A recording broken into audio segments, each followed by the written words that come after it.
E aí, pessoal, já pararam para pensar como um dos países mais poderosos do mundo, uma superpotência mesmo, pode simplesmente sumir do mapa? Pois é, essa é uma história e tanto, cheia de reviravoltas, e é exatamente isso que a gente vai desvendar hoje. Essa é a pergunta de US$ 1 milhão, né? De um lado do mundo, os Estados Unidos. Do outro, a União Soviética.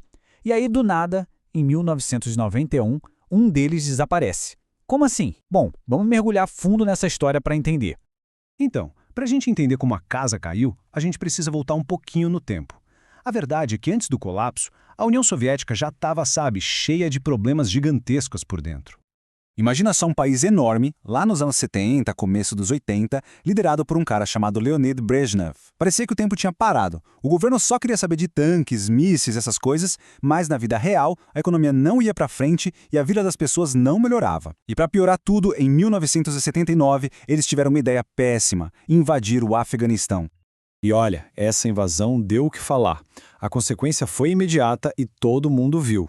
O mundo ficou tão chocado que um monte de países, com os Estados Unidos na frente, simplesmente se recusou a ir para as Olimpíadas de Moscou. Foi um recado bem claro para o mundo todo de que a União Soviética estava ficando isolada.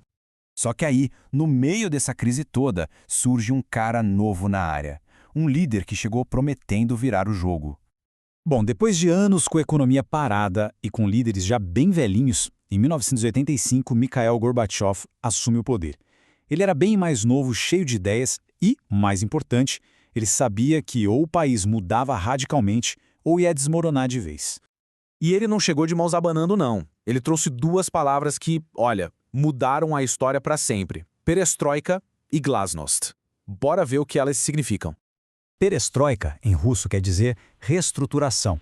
A ideia era dar um jeito na economia que estava quebrada. Pensa assim, era como tentar botar um motor de Ferrari num carro super antigo que mal conseguia andar.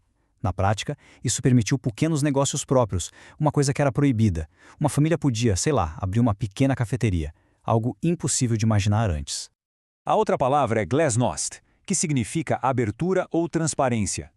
Depois de décadas de um controle super rígido, Gorbachev achou que era hora de abrir as janelas e deixar um ar novo entrar.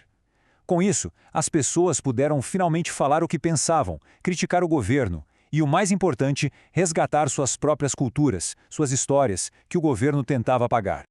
Só que tem um detalhe. Quando você abre uma janela que ficou fechada por décadas, entra um vento tão forte que pode acabar derrubando a casa toda. E foi mais ou menos isso que aconteceu. Foi um efeito dominó clássico. Com mais liberdade a glasnost, a galera botou a boca no trombone. As críticas ao governo explodiram. Logo depois, as várias repúblicas que formavam a União Soviética começaram a exigir independência. Aí o pessoal da linha dura do governo, os mais conservadores, entraram em pânico e tentaram dar um golpe para parar tudo. Só que o golpe falhou feio, e o resultado foi que a autoridade do Gorbachev foi para o espaço. E se liga nesse ponto que é super importante. Muitos historiadores dizem que o momento da virada, o ponto sem retorno, foi quando a Ucrânia, que era uma das repúblicas mais importantes, declarou independência. Depois disso, já era. E no meio dessa confusão toda, aparece outro personagem central, Boris Yeltsin. Enquanto Gorbachev tentava consertar a União Soviética, Yeltsin, que tinha sido eleito presidente da Rússia, queria mais é que o sistema antigo acabasse logo. Aí, claro, os dois viraram rivais de carteirinha. Então, o cenário era esse. Gorbachev perdendo força, as repúblicas pulando fora do barco uma por uma, o palco estava pronto para o grande finale. O fim de uma era estava muito, muito perto. E agora se liga nessa curiosidade que parece coisa de filme. Logo depois daquela tentativa de golpe que deu errado, rolou um festival de rock gigante em Moscou, com bandas como AC/DC, Metallica. Imagina a cena, rock and roll pesado bem no coração do poder soviético. Era a prova final de que tudo tinha virado de cabeça para baixo. Em dezembro de 1991, a coisa toda desandou de vez e muito rápido. Gorbachev renunciou. As repúblicas viraram países independentes de fato.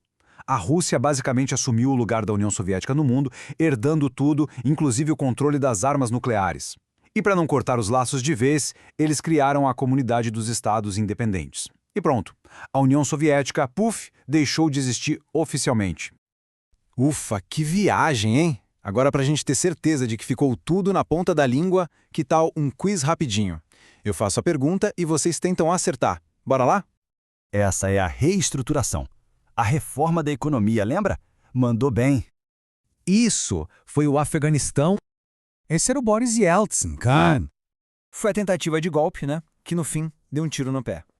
E a última, a Comunidade dos Estados Independentes, a CEI, arrasaram. Beleza. Agora, para fechar, uma pergunta para vocês pensarem aí. Se pudessem inventar uma política com nome legal, tipo perestroika ou glasnost, para resolver um problema de hoje, que problema seria e o que essa política faria? Quero ver as ideias geniais de vocês aí nos comentários, hein? E se ficou alguma dúvida, pode perguntar também. E óbvio, se curtiram essa viagem pela história, não esquece de seguir o nosso canal, ativar o sininho para não perder nada e, claro, deixar aquele like. Até a próxima!